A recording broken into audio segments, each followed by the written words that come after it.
Okay, so here Isaac goes for knight at g goes to e2. He develops his knight on e2 square, and guys, this complete setup is known as close Sicilian defense chameleon variation, which was named by Andrew Soltis. And this is called the chameleon variation because white setups, keep changing identity depending upon the black response, just like a chameleon changes color. For example, in this game, here Gurel goes for knight to f6, and now seeing open the center, here Can strikes the center with d4. C takes d4, knight takes d4, and after that e5, attacking the knight. And guys, this complete setup is known as Lasker Pelican variation, a very sharp and concrete line. The idea is here black gives up the d5 square but gains central space and tempo. Okay, so knight to b5, preparing for knight to d6 check. So to stop this, d6, simply covering the square. And now white is and you can see now white goes for knight to b5, and you can see what he is preparing for. So to defend this, he goes for knight takes d5, e takes d5, attacking the knight. So knight goes to b8. Until now, you can see white is doing great. I mean, now he starts grabbing the queen side by pushing a4. Okay, bishop to e7. You can see here black is preparing to castle. So white also mirrors with bishop to e2, and after that, finally both sides decides to castle. Okay, knight to d7, b4. Isaac, just launches the pawn march, preparing for, a5.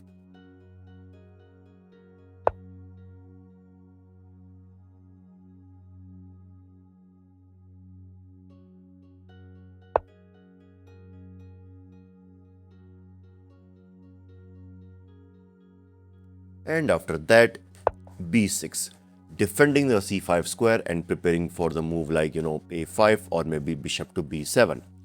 Knight to c4, and after that, Gurel immediately targets the, b4 pawn, which clearly indicates that he wants to undermine white queen side expansion and to, open file for his rooks.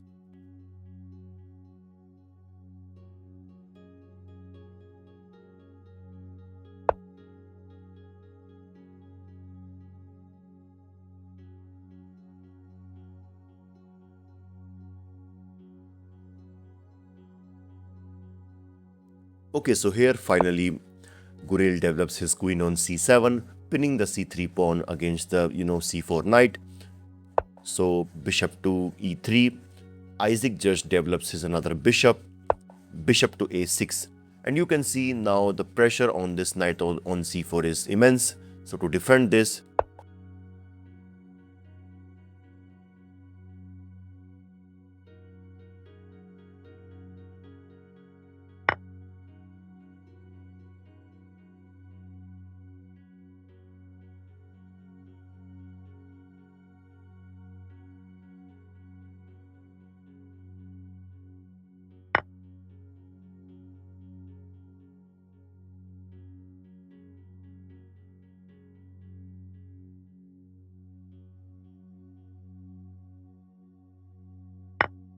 and after all of these exchanges, you can see now black has an active queen in the white territory, which obviously, makes white quite uncomfortable. So that's why here Isaac firstly targets the queen by rook at f goes to c1. He doesn't want this queen into his territory, so that's why queen to b3. And guys, I know there might be a question in your mind that why doesn't he, capture on b4? And guys, the idea is, let's suppose if Gurel goes for queen takes b4, if he goes for this b4 pawn, and guys, in reality, you might be shocked that that will be a mistake because this b4 pawn is poisonous. I mean, firstly, white is going to play rook to c4, attacking the queen. And you can see the only square left for the queen is this b3 square. And now I just want you all to pause the video and try to guess the next move, which is going to trap the queen. And I know some of you are thinking that what if white could, somehow defend this knight on a3, and then white could play the move rook to b1, which would, trap the queen, but it looks like this is not possible. And guys, that's the big dilemma. So what can white do in this position? And guys, in this position, the best move for white is to, however, go for the move rook to b1. And yes, guys, that's the move. But what about queen takes knight? I mean, what to do next? And now I think most of you figure out the move, which is bishop to c1, and you can see this queen is trapped.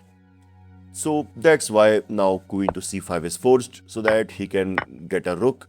Although material wise black is a pawn up, but without queen, black might feel some discomfort.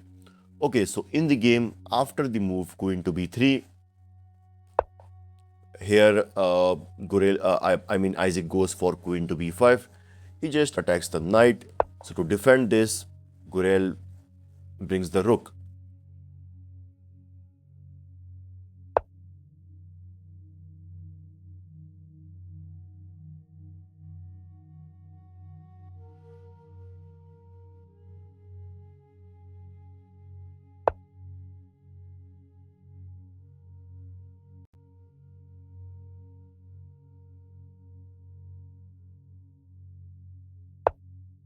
Okay, so knight to c4, and now you can see the pressure on this b6 pawn is immense. But here Gurel finds the best move. He captures on b4, and you can see now he has a passed pawn. And knight takes b6. White also captures on b6. And you can see now both sides has a passer. And let's see, who is going to convert this first. Okay, so knight takes b6. Bishop takes b6, attacking the rook. So that's why rook at d goes to b8. And you can see here Gurel, pinned the bishop. So to defend this, a5. And you can see white also has, as I said, created a passed pawn. And since, all the action is on the queen side, so black can take advantage of this by pushing the king side pawns. But instead he goes for king to f8. And guys, I didn't really understand this move. I mean, yes, he wants to bring the king towards the center so that he can, defend the e7 bishop. But honestly, that's not a big threat. Instead, he should focus on pushing the pawns, which I mentioned earlier.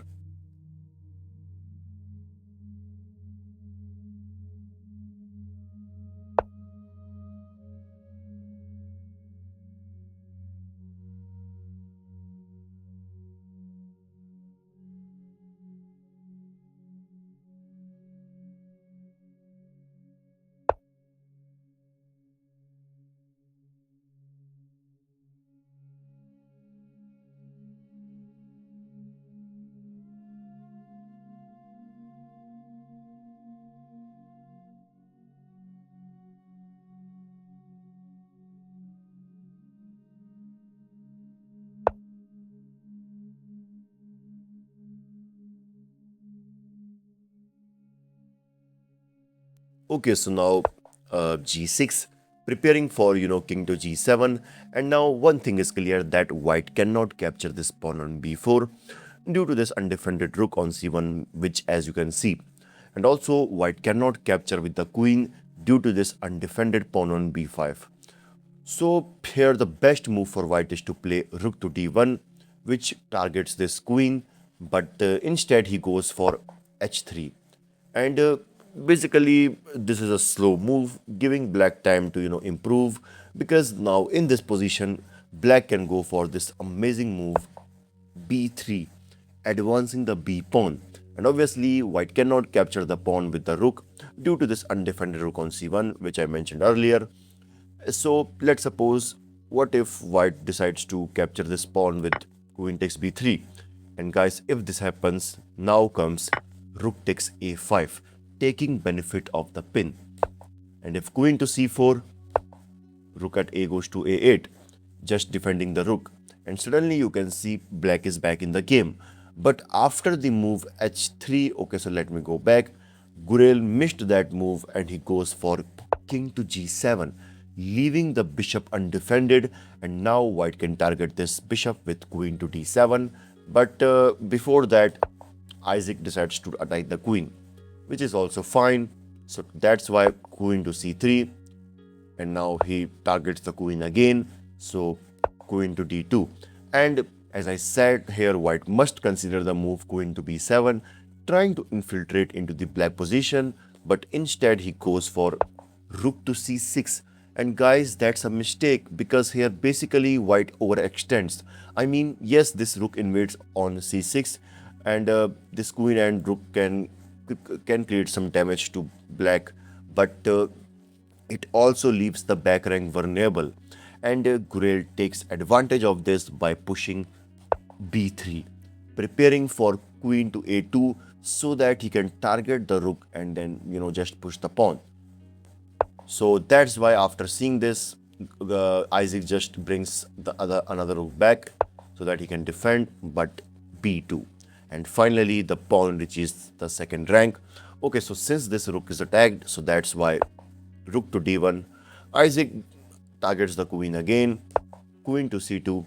And guys, now how can white continue the game? Here, the first idea which I think comes to most of our mind is queen to d3, trying to exchange this active queen of black so that in the next move white can capture the b2 pawn, which is looks quite good. But let's suppose if this game continues like queen takes d3, rook takes d3, and if white is hoping that he can capture the b2 pawn, but before that black is going to play e4, attacking the rook. And after this rook goes to d2, bishop to f6, and now you can see black is successful in defending the b2 pawn. So what's the best move instead of queen to d3? And guys, here the best move for white is to go for queen to b4 with the same idea of queen to d2. But the question is, what does this change? I mean, the intention of white is still the same. Okay guys, so the main idea is, let's suppose if this game continues with the bishop to f6 so that he can push the e pawn and support the b2 pawn, which I mentioned earlier, but queen takes d6. And let's suppose if black goes for any move like e4, adding an extra defender. What about queen to b4? And you can see now white has a passer on d file as well as on a file. And yes, black also has an advanced pawn which is close to promotion, but you can see both rooks are doing their job really well, making the position tight for both sides. Okay, so in the actual game, after queen to c2, here queen to d7 by Isaac. And guys, that's a mistake. But why? Simply because here white leaves the defense of this bishop on b6. But why this is important? I mean, yes, because in the next move, Gurel sacrifices his rook with rook takes b6. And guys, that's a tactical brilliancy. I know you can't see what's the main idea, but the idea is to open the a file. I mean, after a takes b6. And guys, before telling the move, I just want you all to pause the video, and can you guess the next move played by Gurel? And guys, in this position, Ediz Gurel sacrificed his queen with queen takes d1 check, forcing the move rook takes d1 with the idea of rook to a1. And you can see white is now threatening rook takes d1 check so that he can promote. Here Isaac tries to defend the position with queen to g4. And guys, now how will you protect as of black? And guys, if you find the move rook to c1, then congrats, you are a genius. Because in the next move, you can see black is also going to, so black is going to promote. Okay, so here Isaac tries to, promote his own pawn with the move b7. But guys, this is not going to work. I mean, the black is one who will promote first.